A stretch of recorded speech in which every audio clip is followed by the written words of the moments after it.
دیکھو ربیع الاول کے بارے میں لوگ اکثر ایک سوال پوچھتے ہیں کہ عید میلاد النبی منانا، اس میں جشن کرنا، نبی صلی اللہ علیہ وسلم کی آمد پہ خوشی منانا، یہ اسلام میں کیسا ہے؟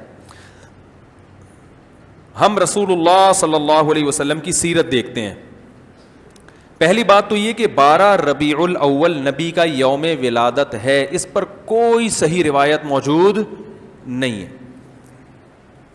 اگر ہے تو بھائی کوئی دکھا دے، بھائی یہ روایت ہے، اس کے یہ راوی ہیں، سارے ثقہ راوی ہیں. ایسی کوئی روایت موجود نہیں ہے، اور اس کی وجہ یہی ہے کہ اللہ تعالیٰ نے اپنے نبی کی ولادت کے دن کو امت سے چھپا لیا ہے تاکہ اس میں خرافات نہ، کیونکہ پچھلی امتوں نے کیا نا اپنے انبیاء کی ولادتوں کے دن کے ساتھ.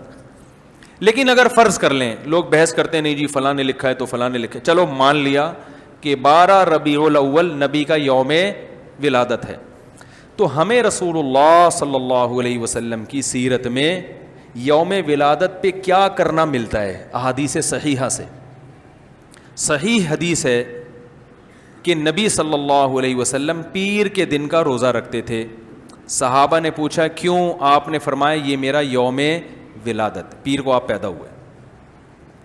اب دیکھو پیر کو نبی نے روزہ رکھ کے یہ بتا دیا کہ اس میں عید کا تصور نہیں ہے، کیونکہ عید اور روزہ جمع بولنا پڑے گا آپ لوگوں کو، جمع نہیں ہو سکتے. اب اس کو سیلیبریٹ نہیں کیا جا سکتا. جس دن روزہ ہو جائے گا نا، اب وہ سیلیبریٹ کرنا اس کو ممکن ہے ہی نہیں، اس میں جشن کا تصور ہی ختم ہو گیا. جو ہماری عیدیں ہیں ان میں روزہ رکھنا جائز ہے؟ عید الفطر کو کوئی روزہ رکھے؟ بولو بھائی. اگر جس دن روزہ رکھا وہ عید نہیں ہو سکتی، جو عید ہے وہ روزے کا دن؟ کیا خیال ہے؟ عید اور روزہ ایک دوسرے کے کیا ہیں؟ اپوزٹ. کیونکہ عید ایک خوشی کا دن ہے اور اس کو سیلیبریٹ کرنا ہے. تو سیلیبریٹ جو کیا جاتا ہے کھا پی کے کیا جاتا ہے یا بھوکا رہ کے کیا جاتا ہے؟ دیکھو آپ کے بچے کا امتحان میں پاس ہو گیا اچھے نمبروں سے، بہت خوش ہیں آپ نے تمام رشتہ داروں کو فون کیا، بھائی میرا بچہ 100 نمبروں سے پاس ہوا ہے، میں بہت خوش ہوں اور میں اب جشن مناؤں گا، ایک سیلیبریٹ کروں گا اس کو. بھائی کیسے کریں گے؟ بھائی آپ تمام لوگوں سے گزارش ہے کہ صبح کا ناشتہ بھی چھوڑ دیں اور کل دوپہر کا کھانا بھی چھوڑ دیں. ہاں بھائی یہ کیا ہو گیا بھائی؟ یہ خوشی ہے یا کوئی غم ہے بھائی؟ روزہ کوئی غم کی علامت نہیں ہے لیکن خوشی بھی نہیں ہے. خوشی کا مطلب خوشی کو سیلیبریٹ کرنا نہیں ہے، منانا. خوش ہونا ایک الگ چیز ہے، خوشی منانا. بھائی خوش ہونے پر تو ہم بھی کوئی پابندی نہیں لگا رہے کہ آپ 12 ربیع کو خوش ہو جائیں. مسئلہ ہے خوشی منانا. منانے کا صرف عید کو خوش ہونے پر کبھی بھی نہیں منائی جائے گی، صرف عید کے دن یا کوئی خوش یعنی یا کوئی کھانا کھلا کے. تو آپ کے بچہ 100 نمبروں سے پاس ہوا، آپ نے کہا کہ ہم خوشی منائیں گے. بھائی کیسے منائیں گے؟ آپ بھی کھانا چھوڑ دیں اور ہم بھی کھانا لے. بھائی وہ کہیں گے بھائی پہلے ہم اس طرح تو ہوگا کہ آج ہم زیادہ کھائیں گے، اس طرح تو منائی جاتی ہے. تو یہ بات سمجھ میں آ گئی. دوسری بات، دوسری دلیل، جمعے کا دن بھی چھوٹی عید ہے نا، اس کو بھی عید کہا گیا ہے روایتوں میں. اسی وجہ اور عید کے بہت سارے احکام جمعے کے دن بھی لاگو ہوتے ہیں. غسل کر کے نہا دھو کے مسجد میں اجتماع ہوتا ہے، عید کے دن بھی غسل کر کے نہا دھو کے اجتماع ہوتا ہے. نبی جمعے کے دن بھی اچھے کپڑے پہنتے تھے، ہم عید کے دن بھی بولتے کیوں نہیں اچھے کپڑے پہنتے ہیں؟ جمعے کے دن بھی خوشبو لگا کے نہا دھو کے، عید کے دن بھی ایسے ہی. اور حدیث میں جمعے کے دن کو بھی روزے کے ساتھ خاص کرنے سے منع کیا گیا ہے. لا تختصوا لیلۃ الجمعۃ بصلاۃ ولا یوم الجمعۃ بصوم. حدیث میں آتا ہے جمعے کی جو رات ہے اس کو عبادت کے ساتھ خاص مت کرو اور جمعے کے دن کو روزے کے ساتھ خاص مت. جمعے کو روزہ رکھنا کوئی اضافی فضیلت نہیں ہے. ویسے جائز ہے روزہ رکھنا کہ آپ کی چھٹی جمعے کو ہوتی ہے اس لیے رکھ لیا تو ایک الگ بات ہے، لیکن اس کو خاص فضیلت دے کے رکھنا تو یہ مکمل عید تو نہیں ہے. اس میں عید کا لک بہرحال بولو بھائی ہے، خطبہ بھی ہے، جیسے عیدین میں خطبہ بھی ہوتا ہے، 2 رکعتیں ہیں عیدین میں بھی 2 رکعت، تو لک ہے اس میں. اب ذرا ٹیکنیکل پوائنٹ کو سمجھیے گا آپ لوگ. یہودی سب سے پرانی قوم ہے، ان کے لیے جو مقدس دن تھا وہ کون سا تھا؟ ہفتہ، اور وہی ان کی چھوٹی عید تھا. سمجھ رہے ہیں نا؟ اسی میں وہ اجتماع کرتے تھے. عیسائی اس کے بعد آئے, ان کے لیے کون سا ہوا؟ اتوار کو, جو ہفتے کے بعد ہے. مسلمان ان کے بھی بعد آئے, تو ہمارے لیے کون سا ہونا چاہیے تھا؟ پیر. اور یہ یوم ولادت بھی تھا, تو اس کو تو زیادہ فضیلت ہونی چاہیے تھی نا بھائی, عقلی لحاظ سے بھی اور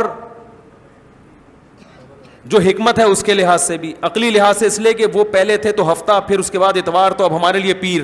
اور اس لیے بھی کہ نبی کا یوم ولادت ہے, تو یہ بطریق اولا پیر کے دن کو فضیلت ملنی چاہیے تھی, کیونکہ وہ نبی کا یوم ولادت ہے. لیکن چونکہ اس میں عید کا کانسیپٹ ہے نا, اس لیے پیر کا نہیں ہوا, بلکہ ریورس کر کے کہاں لے گئے؟